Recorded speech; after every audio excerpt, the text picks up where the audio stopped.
Hola, ¿cómo están? Bienvenidos de nuevo a Arena Política. Hoy tenemos una invitada que no deja indiferente a nadie, que ya formó parte de la arena política dentro de lo que es gestión de gobierno y ahora, por lo visto, se lanzará a la arena política, pero como candidata. Bienvenida a Arena Política, Soledad Núñez. ¿Qué tal, Nilsa? ¿Cómo estás? Un placer estar aquí y bueno, compartiendo con la teleaudiencia las ideas, pensamientos, proyectos que podamos conversar aquí. Decíamos con Soledad que queremos darle a esta entrevista un enfoque un poquito quizás casi académico y también para saber un poquito más de ella porque googleando a Soledad Núñez, te confieso que lo hice, entonces Google no me lleva como a conocerte más en profundidad como persona. ¿Qué te parece si comenzamos desde ahí a conocerte quién es Soledad Núñez, pero por ejemplo haciendo un enfoque a tu infancia? Genial, a ver, fui una niña súper inquieta, soy hija de un matrimonio, digamos, feliz, que siguen juntos, dos mujeres, es decir, mi papá es el único hombre en la casa, crecí en un ambiente rodeado de mujeres. Yo creo que por esa inquietud de siempre querer como moverme mucho, armar, desarmar las cosas, mi familia pensaba que yo iba a ser, no sé, arquitecta en algún momento, me gustaba también diseñar, me gustaba proyectar, escribir, dibujar. Y finalmente, en los últimos años de colegio, decido seguir la carrera de Ingeniería Civil, motivada por la tapa de un diario de gran circulación que decía que Paraguay era el país más atrasado en kilómetros de rutas asfaltadas. Yo recuerdo que eso me indignó, me molestó. En mis escasos 17 años yo quería hacer algo al respecto. Le pregunto a mi papá en una mesa de domingo por qué Paraguay estaba en último lugar. Y quizá mi papá, un poco en chiste, me dijo, ¿y por qué no te escribís en el cursillo y seguís ingeniería y tratás de cambiar eso? Y al día siguiente averiguo toda la información y decido seguir la carrera de ingeniería tratando de hacer algo con esa profesión que pueda cambiar la realidad del Paraguay.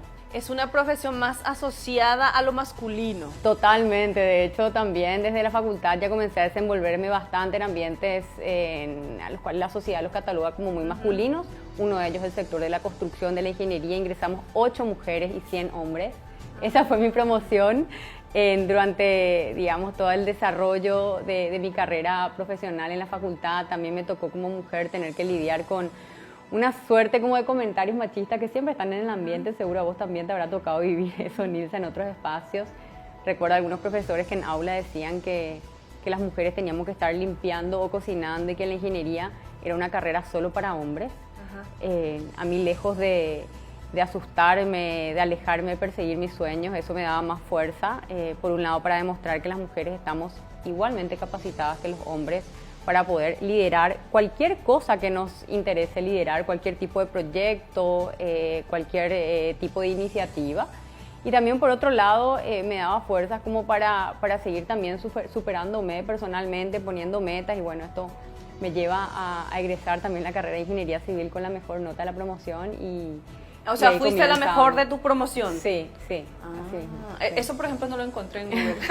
No va a estar seguro. Bueno, ya Soledad Núñez se gradúa. Luego, al final, ¿cómo es ya en el mundo laboral una ingeniera civil? Algo no común en aquella época, espero que ahora sea más común. Bueno, ya durante mi carrera a mí me tocó tener que lidiar con esa dualidad entre la formación meramente técnica, ¿verdad? Una carrera de las ciencias duras, matemática, a mí siempre me gustaron los números, pero por otro lado esa pasión que siempre tuve hacia lo social, ¿verdad? Ya desde la época de colegio, a los 14, 15, 16 años, yo participaba mucho de las iniciativas de acción social dentro del colegio. Bueno, enseñaba matemática en varios barrios del Bañado Sur, en la zona de Pelopincho, también en la zona de La Chacarita, el Bañado Santa Ana. Ya a los 16 años comenzaba a cuestionarme muchas cosas acerca de la realidad de desigualdad, de la falta o ausencia de oportunidades en el Paraguay, cuáles eran mis privilegios también al tener la oportunidad de acceder a una educación de calidad y qué significaba eso para con el resto de la sociedad, digamos, mi responsabilidad como individuo en nuestra comunidad, en nuestro país, ¿verdad? Y durante la carrera de ingeniería también me tocó tener que compaginar ambos mundos, tener que hacerlos coincidir. De hecho, mi tesis final de grado tenía el desafío de aplicar todos los conocimientos de la ingeniería al desarrollo de una comunidad en situación de vulnerabilidad. Fue una de las primeras tesis sociales en la Facultad de Ingeniería, porque siempre suelen ser tesis de laboratorio, ¿verdad? De qué aditivos le agregamos al hormigón, de cómo calculamos ciertos elementos que tengan mayor resistencia, etcétera. Para mí era un desafío poder utilizar los conocimientos que había adquirido para solucionar un problema real. O sea, fue algo así como cómo llevar ese conocimiento de ingeniería al ámbito social para que esa sociedad mejore. Claro, elegimos una comunidad, básicamente un asentamiento informal aquí en Asunción, delimitamos un perímetro, trabajamos con los vecinos y las vecinas para desarrollar un proyecto de infraestructura que tenga que ver con infraestructura vial, sanitaria, hidráulica, también de contención de muros, porque había un problema con la topografía en la zona. Pero el gran desafío era que no sea solamente una cuestión así, digamos, de gabinete, que quede en el papel, sino que lograr la aceptación de las familias, de los vecinos y las vecinas, de las propuestas que estábamos haciendo, tanto en cuestión de vivienda social, de espacios públicos. También fue una tesis conjunta con la Facultad de Arquitectura. Fue bastante emocionante ahí. Yo me metí a leer muchísimo de las ciencias sociales, ¿verdad? Porque no bastaba solamente con los conocimientos de ingeniería. Y al terminar la carrera comienzo a trabajar ya como profesional dentro del sector privado. Comencé a trabajar en una constructora, tuve 2 jefes maravillosos. Yo creo que la vida me puso a 2 mentores que me enseñaron muchísimo en cuanto a desarrollo de habilidades blandas, compromiso, responsabilidad, cosas que uno siempre necesita aprender en su primer empleo. Pero por sobre todo me dieron la posibilidad de liderar grandes proyectos teniendo apenas 24, 25 años. Y uno de los proyectos que recuerdo que también marcaron mi vida tiene que ver con la construcción de alrededor de 15 escuelas rurales en asentamientos campesinos de Concepción, de San Pedro y de Concepción. Tenía 25 años cuando tengo la posibilidad de estar al frente de estos proyectos. Implicaba salir de Asunción bastante, convivir con la comunidad educativa de los asentamientos Arroyito en Concepción y también Naranjito en la zona de General Resquín en San Pedro. Conocer la realidad de la pobreza rural, palpar la realidad del estado ausente, de cómo las desigualdades marcan también el futuro de muchísimos niños y adolescentes que tienen ganas de salir adelante, de seguir avanzando. Siempre digo que si no hubiese tenido esa posibilidad, probablemente yo iba a desconocer una parte de la realidad nacional demasiado importante y que se tiene que encarar desde las políticas públicas. Estuve alrededor de 2 años, cerca de un año y medio, 2 años trabajando en estos asentamientos rurales. Yo era la persona más feliz del mundo cuando salía de la capital y además tenía la posibilidad de utilizar los conocimientos que había adquirido en la universidad, esas herramientas para generar un impacto social en comunidades que lo necesitaban. ¿Y cómo se dio el salto a la arena política, en este caso, en tu caso, a la gestión pública? De todo esto que nos estás contando, sí. ¿Cómo Soledad Núñez pasa a ser ministra? Bueno, después de mi paso por el sector privado, yo pasé alrededor de 1 año y medio también viviendo afuera. Estuve estudiando una maestría en gestión y dirección de proyectos de construcción en la Universidad Politécnica de Madrid. Estando allá surge la posibilidad de liderar la organización de la sociedad civil Techo, o Un Techo en mi país en ese momento. ¿Eso comenzó en España? Yo estaba como voluntaria aquí de Techo, pero no Techo Paraguay, Techo en América Latina. Ajá. Pero estando yo en España me contactan de la organización, me cuentan que Techo va a empezar sus actividades aquí en Paraguay y que había un interés de que yo pueda asumir la dirección ejecutiva de esta organización, que es una organización latinoamericana que moviliza a jóvenes a lo largo del continente para reducir la situación de pobreza que afecta a muchas familias y también construir sociedades de oportunidades para todos. Entonces yo decidí regresar a Paraguay. Estuve alrededor de 4 o 5 años, hasta los 30, trabajando con miles de jóvenes a lo largo y ancho del territorio nacional. Ahí nos tocó abrir oficinas en Coronel Oviedo, en Encarnación, en Ciudad del Este. Era realmente esperanzador ver cómo muchos jóvenes podíamos juntarnos más allá de las diferencias, porque ahí lo que importaba era las causas que nos movilizaban. Importaba si uno militaba en un partido político, militaba en otro partido político, si era de una religión, si era de otra religión, si era de Olimpia, si era de Cerro. Lo que importaba era que teníamos esa capacidad de juntarnos y de trabajar juntos. Voy a repetir la palabra juntos varias veces, ¿verdad? Valga la redundancia, para promover un proyecto y detrás de una causa que era la construcción de un Paraguay con oportunidades para todos, para todas, sin ningún tipo de excepción, ¿verdad?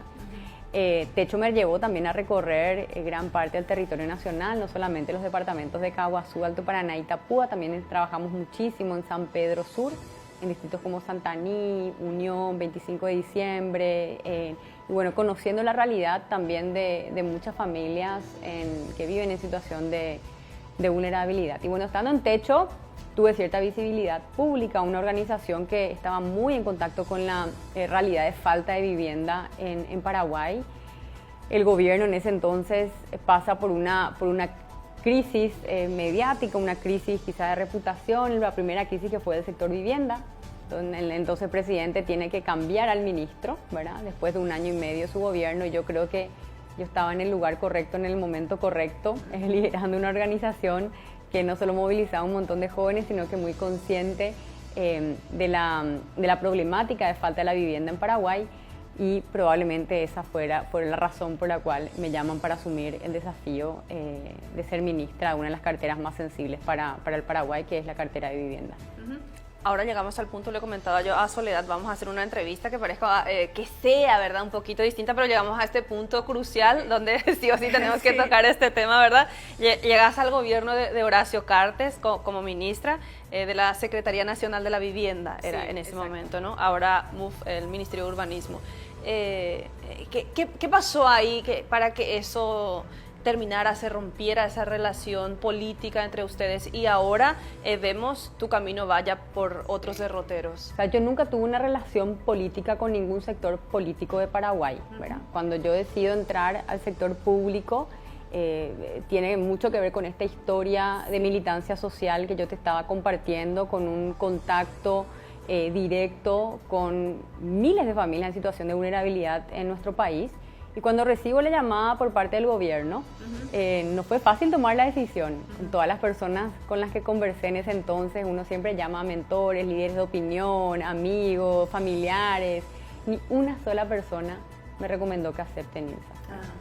Todos me decían, Sole, mira, te vas a quemar, sos muy joven, te conocemos, vas a luchar contra la corrupción y te vas a ganar enemigos, sos muy joven para ganarte enemigos. Y ciertamente uno se los gana, pero esos enemigos da gusto tener. Me decían, ¿por qué no esperás un poquito más de tiempo, quizá más adelante? Vos sos independiente, no tenés ningún tipo de estructura político-partidaria que te va a ayudar, que te va a sostener, que te va a contener. Y todos esos miedos y esos riesgos estaban en mi análisis y en mi balance, ¿verdad? Yo como una muy buena ingeniera, ¿verdad?, puse sobre la mesa, analicé el escenario negativo, el escenario positivo, sentía un llamado muy importante porque conocía la realidad de falta de vivienda de muchas familias en nuestro país, ¿verdad? Quizás nosotros podemos tener la posibilidad de dormir tranquilas debajo de un techo seguro, pero hay muchas familias que hoy no tienen ese privilegio en Paraguay. Entonces yo hacía mi balance y decía, lo peor que puede llegar a pasar es que yo acepte este desafío y que me encuentre que no puedo cambiar nada, ¿verdad? Dije, bueno, y si no puedo cambiar nada, renuncio. Si total no le debo nada a nadie, no tengo ninguna carrera política, digamos, que estoy siguiendo, no es que le debo un favor a alguna persona, ¿verdad? Simplemente mi escenario negativo era ese. El escenario positivo era encontrarme con un espacio para poder generar un impacto positivo en la vida de mucha gente y poder cambiar las cosas en nuestro país. Entonces yo digo sí, bajo la convicción de que valía la pena intentar, convencida de que en Paraguay se puede impulsar un estilo de gestión pública diferente, convencida de que me iba a encontrar con mucha gente con ganas de redireccionar o encauzar esa institución y dirigirla hacia la búsqueda del bien común. Y yo asumo, digamos, ese desafío como independiente, ¿verdad? Y teniendo esa conversación también con los actores políticos del momento, que para mí la única prioridad iba a ser la de impulsar políticas de vivienda que permitan a miles de paraguayos acceder a una casa, acceder a mejores oportunidades de vida, ¿verdad? Y mi lapso, digamos, mi espacio, digamos, de trabajo dentro del sector público se dio en ese tipo de relación, digamos, una relación profesional, independiente, sin ningún tipo de injerencia en ningún movimiento político ni participación política en ningún sector.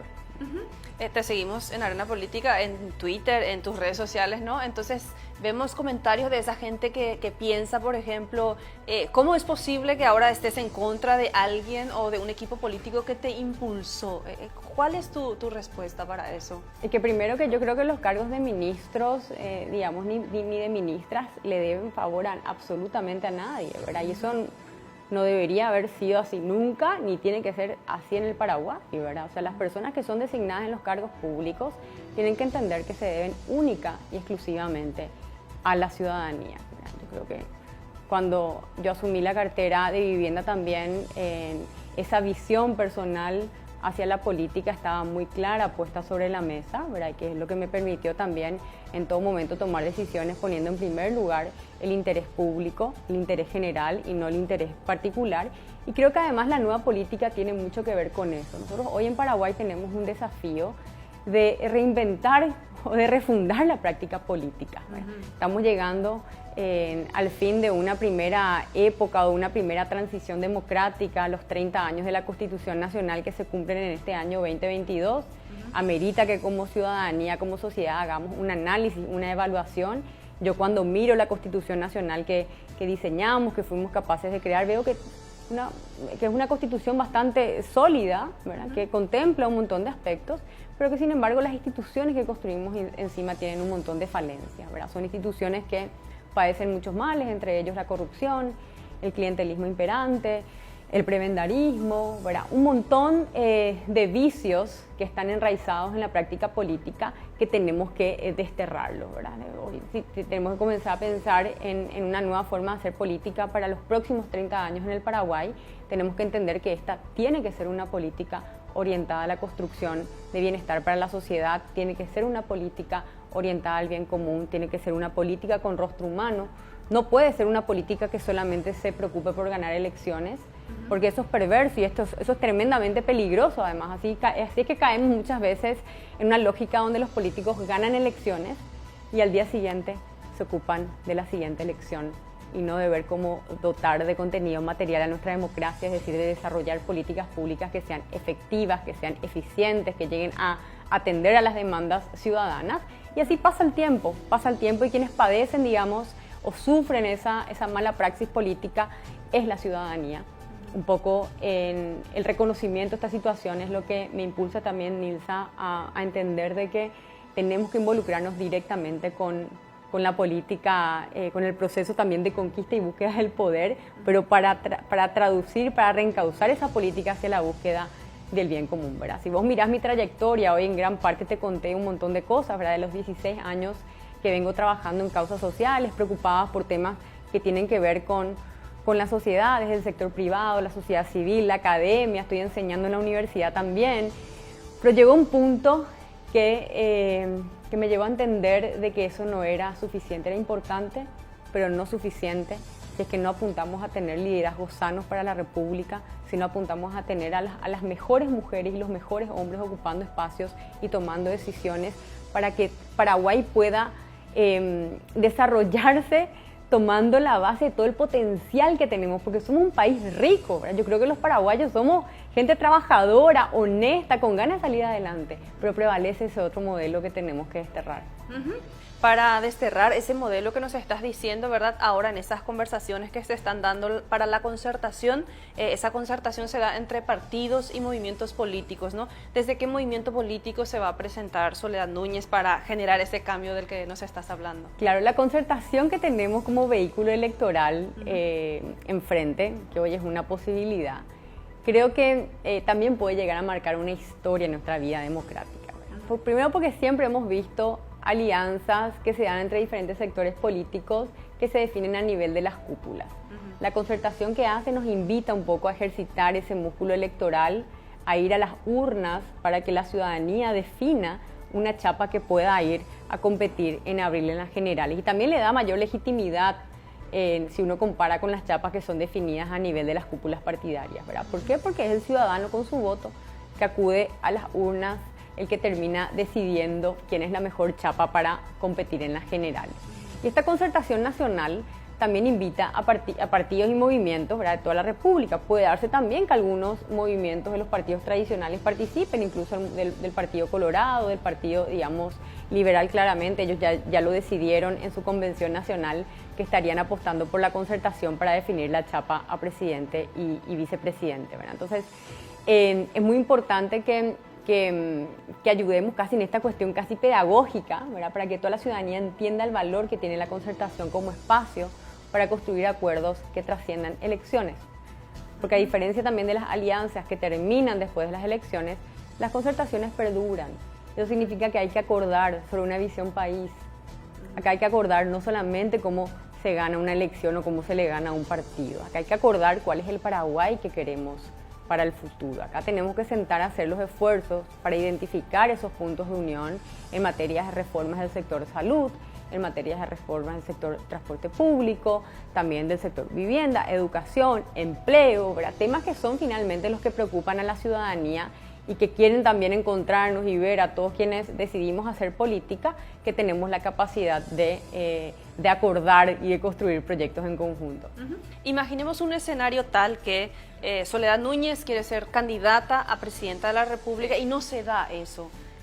No se da en la concertación que estamos hablando. Sí. ¿Qué sucede ahí? ¿O vas a llegar sí o sí? No, para mí el único camino es la concertación. Ajá. Si las condiciones no están dadas, si son... O sea, yo preferiría seguir colaborando desde el lugar donde estoy y seguir aportando a que Paraguay siga avanzando como lo hice toda mi vida, ¿verdad? O sea, yo voy a hacer todos los esfuerzos que sean necesarios para que la concertación sea un éxito y pueda funcionar, porque siento que es lo mejor para nuestra democracia, ¿verdad?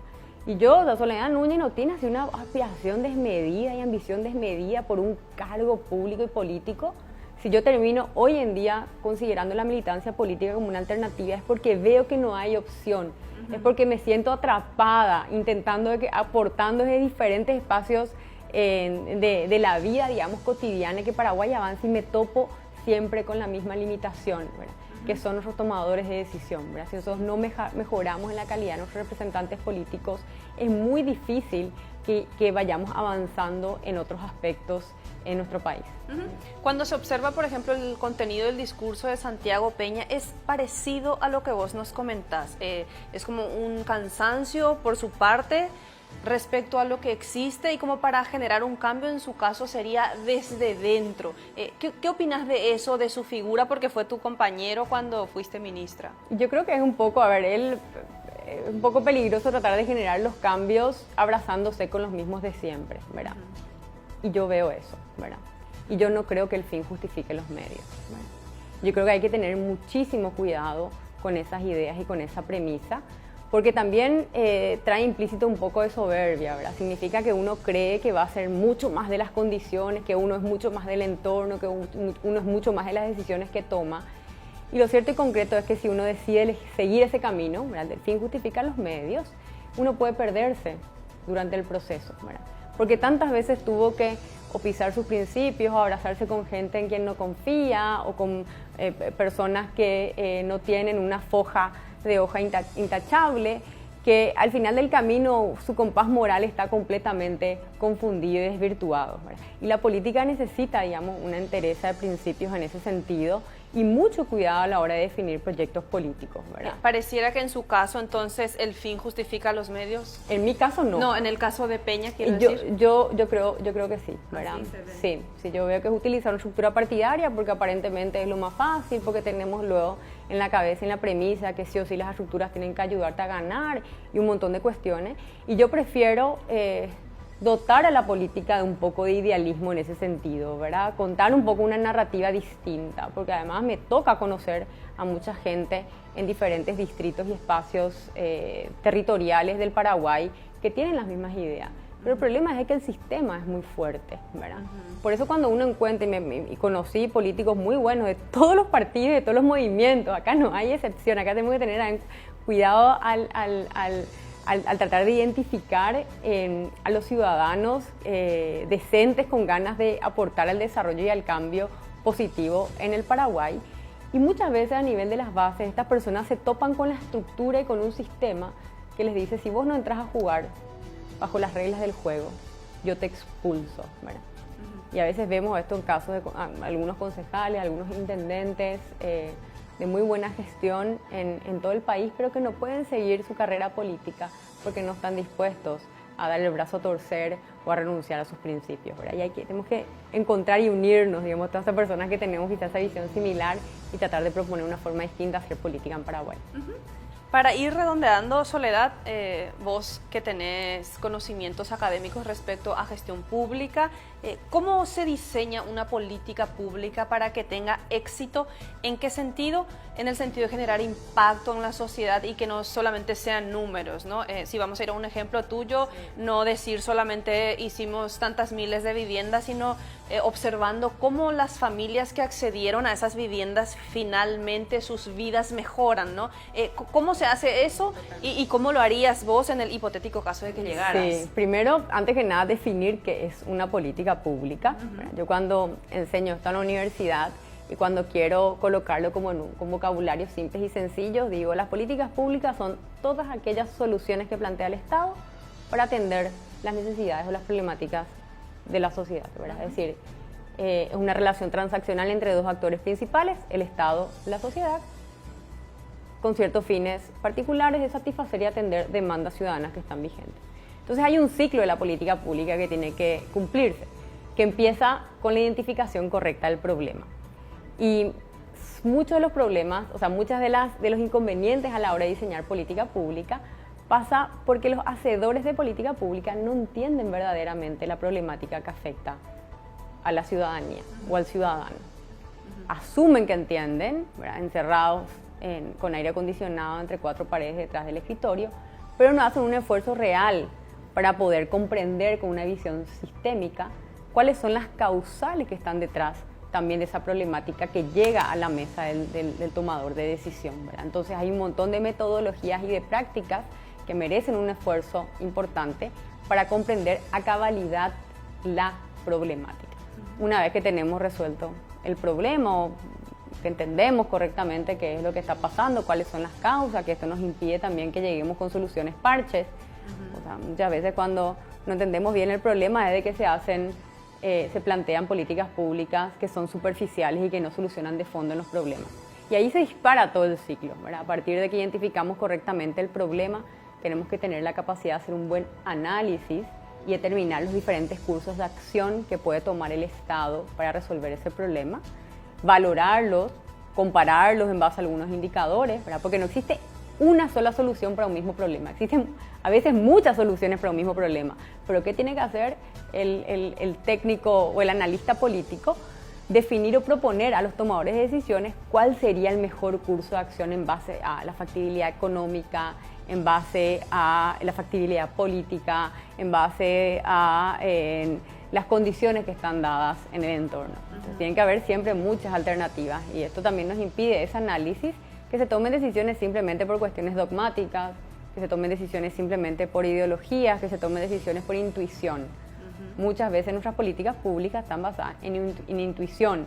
¿Y cómo estamos en Paraguay? Vos que sos conocedora de la teoría y también de la práctica, ¿esto lo hacemos en Paraguay, en los gobiernos, en los distintos? No, yo creo que en todos los gobiernos y en todas las instituciones existen técnicos brillantes diseñando buenas políticas. El problema es cuando hay un divorcio entre el diseño de la política pública y el proceso de toma de decisión.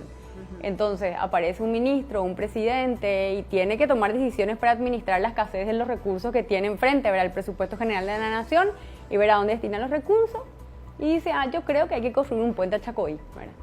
Entonces plantea, ¿y cuáles son los argumentos técnicos detrás de por qué no invertimos esos millones de dólares en dar, por ejemplo, no sé, desagüe pluvial a la ciudad? No, y no existe, pero porque probablemente los técnicos tienen ese análisis, pero el tomador de decisión no se basa necesariamente en los análisis técnicos para decidir una determinada inversión, una determinada política pública. Pero con tener buenos técnicos y un buen diseño de política pública tampoco es suficiente.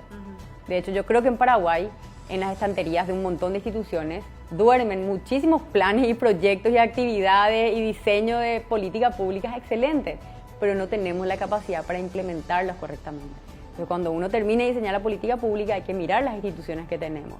Y esas instituciones padecen enfermedades. Hablábamos, algunas de ellas, la corrupción, la inercia, la desconexión con el ciudadano, la falta de talento técnico, un montón de cosas, ¿verdad? Pero la implementación de las políticas públicas es otra área de análisis, que eso tiene que ver con la gestión. No te resuelve los problemas de mal diseño. Puedes tener un batallón de ejecutores de política pública, pero muy bueno, pero si tienes un mal diseño, no hay nada peor que acertar con el resultado, pero al problema equivocado. Entonces nos lleva a eso, a un callejón, digamos, sin salida. Y el último punto dentro del ciclo de la política pública que no se suele realizar en Paraguay es la evaluación. Porque una vez que implementamos las políticas tenemos que evaluarlas. Y eso requiere verdaderos estadistas. Porque el que evalúa una política tiene que saber de que la evalúa no para él. O sea, él no va a poder hacer uso de esos resultados. Esos resultados los van a usar los que vienen detrás. El siguiente gobierno, la siguiente administración. Entonces, de esta manera consolidamos políticas de Estado en un círculo virtuoso donde podemos iniciar, donde podemos evaluar qué es lo que falla, qué es lo que funciona, qué no funciona, y de esta manera ahí vamos mejorando en nuestra institucionalidad y en nuestra democracia. Para cerrar nuestra entrevista, Soledad, esta pregunta siempre le hacemos a todos los invitados para que te pongas en el papel de que te están viendo, entonces, ¿por qué razón tendría que votarte un elector que está viendo Arena Política? Yo creo que, a ver, yo todavía no confirmé ninguna candidatura, no eso entre paréntesis, caso. Pero decirle a la ciudadanía que este país lo vamos a levantar entre todos. No existe un mesías que pueda salvarnos de todos nuestros problemas. Tenemos que encontrar las maneras de unirnos, de vincularnos, de identificar proyectos en conjunto e ir para adelante, construir una sociedad que esté basada en ciertos principios, el de la integridad, búsqueda de la verdad, la justicia, la igualdad. Si nos mantenemos fieles a esos principios, yo estoy convencida de que Paraguay puede ser un lugar mejor para todos nosotros. Soledad Núñez, muchísimas gracias por tu tiempo y desde Arena Política te deseamos muchos éxitos en todos estos proyectos. Muchas gracias, Nilsa, a vos por el espacio y también felicitaciones a todo el equipo por generar este tipo de programas. Es muy importante para la educación cívica, es muy importante para la educación democrática. Si no existen estos espacios, también es muy difícil que sigamos avanzando como sociedad. Muchas gracias. A ustedes, muchísimas gracias también por estar con nosotros nuevamente en Arena Política. Nos vemos en el siguiente capítulo.